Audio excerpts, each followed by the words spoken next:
उस मन को कोई देखभाल नहीं करता। मन बड़ा चंचल है। जिस तरह हम कपड़ों को स्वच्छ रखते हैं, कपड़ों को साफ रखते हैं, उसी तरह मन को सब साफ रखें, स्वच्छ रखें। जिस तरह संसार की सारी काम करती हुई माताएं अपने बच्चों की देखभाल करती हैं, उसी तरह वैवाहिक कर्म करते हुए ईश्वर के साथ संबंध बनाए रखें। हमेशा मन में सोचते रहे प्रभु के बारे में, तो मन कभी नहीं बिगड़ेगा। दया धर्म का चौथा अंग है। दया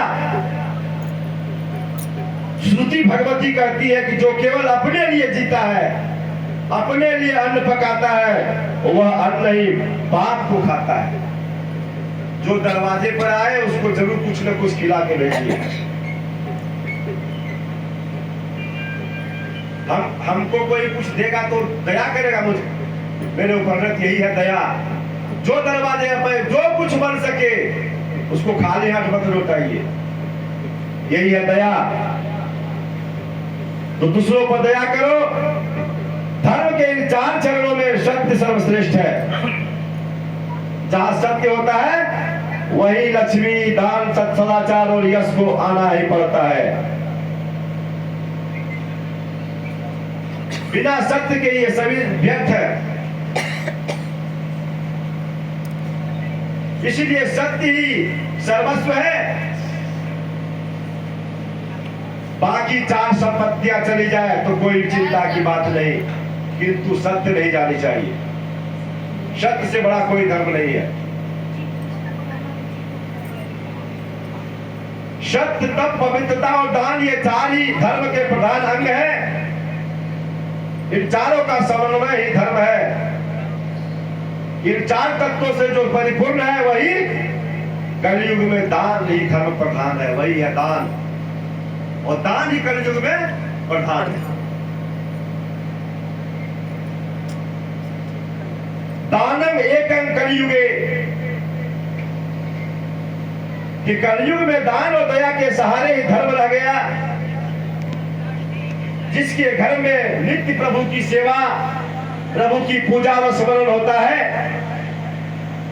जिसके घर में नित्य प्रभु की भजन होती है, जिसके घर में आचार विचार का पालन होता है, उसके घर में कली का प्रवेश कभी नहीं कर सकता। सुखदेव जी एक दिन व्यास जी सोचते हैं कि भागवत का सुखदेव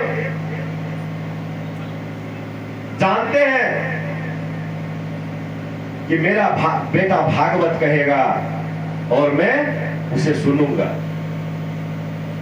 परीक्षित ने आंखें खोली, मेरा उद्धार करने के लिए इन्हें प्रभु ने भेजा है। परीक्षित सुखदेव जी के चरणों में प्रणाम किया कि मेरा उद्धार करो। गुरुदेव, सुखदेव जी का हृदय पिघल गया कि शिष्य सुयोग्य है। अधिकारी शिष्य मिलने पर गुरु का दिल पिघल जाता है कि इसे सर्वस्व दे दूं। गुरु ब्रह्मनिष्ठ हो और निष्काम हो, और शिष्य प्रभु के दर्शन का आतुर हो तो 7 दिवस तो क्या 7 मिनट में प्रभु का दर्शन हो जाएगा।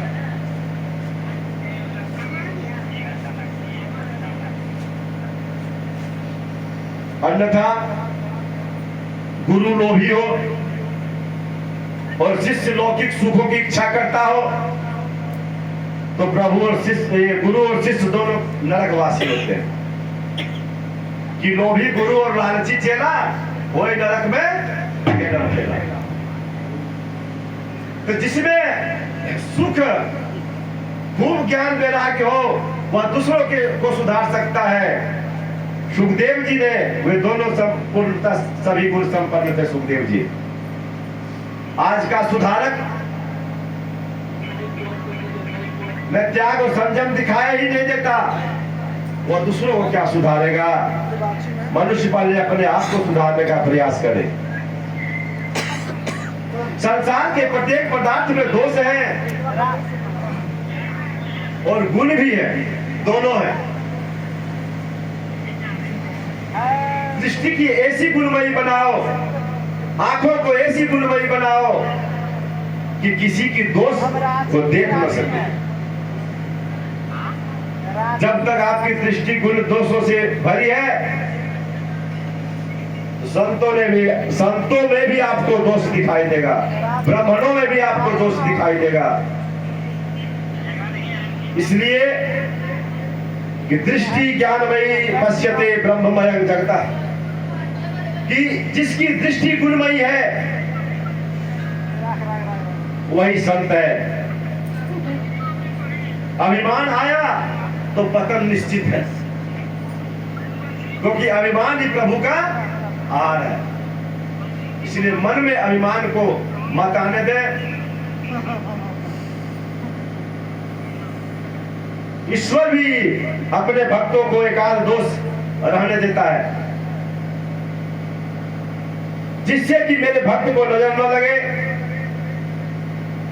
माताएं बालक को श्रृंगार करती है, एक काजल की बिंदी लगा देती है कहीं छुपा के, कि कहीं किसी की नजर न लग जाए। इसलिए परमात्मा हर एक मन और प्राणी के साथ में कोई न कोई दोष देकर भेजे हैं।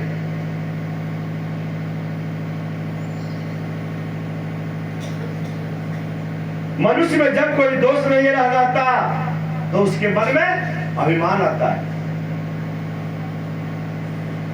अपनी दृष्टि को गुणमयी बनाओ, किसी के दोषों को मत देखो। संत होना क्या घर छोड़ना है? घर छोड़ने की जरूरत नहीं। घर छोड़ने से ये कोई संत बनता, ऐसा नहीं। घर में रहकर महाराज संत एकांतनाथ,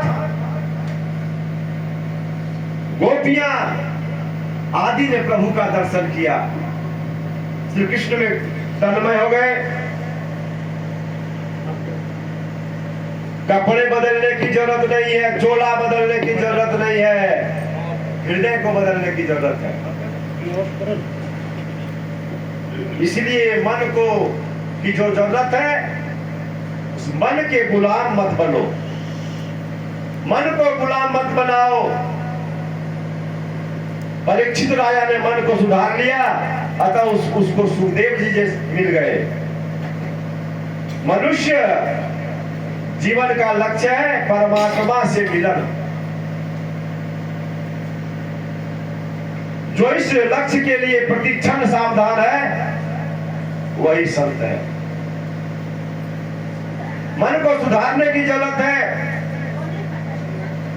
जगत नहीं बिगड़ा है, अपना मन बिगड़ा है। मन पर विश्वास मत करो, मन पर अंकुश रखो, मन पर लगाम रखो। जिस दिन मन शुद्ध है, चरित्र शुद्ध है, ऐसा साक्षी तुम्हारी आत्मा दे दे, उस दिन मान लेना कि तुम संत हो। मन को मृत्यु का भय दिखाओ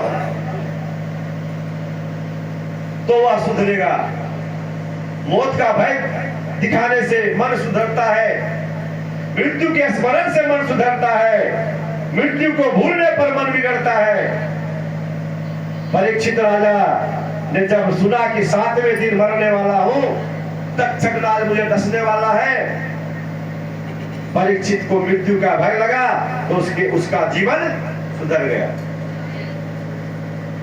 मृत्यु का दुख भयंकर है, जीव शरीर छोड़ता है। उस समय हजारों भिक्षु एक साथ डंक मारते हैं। ऐसी वेदना होती है कि जन्म दुखम, जरा दुखम, जाया दुखम, पुनः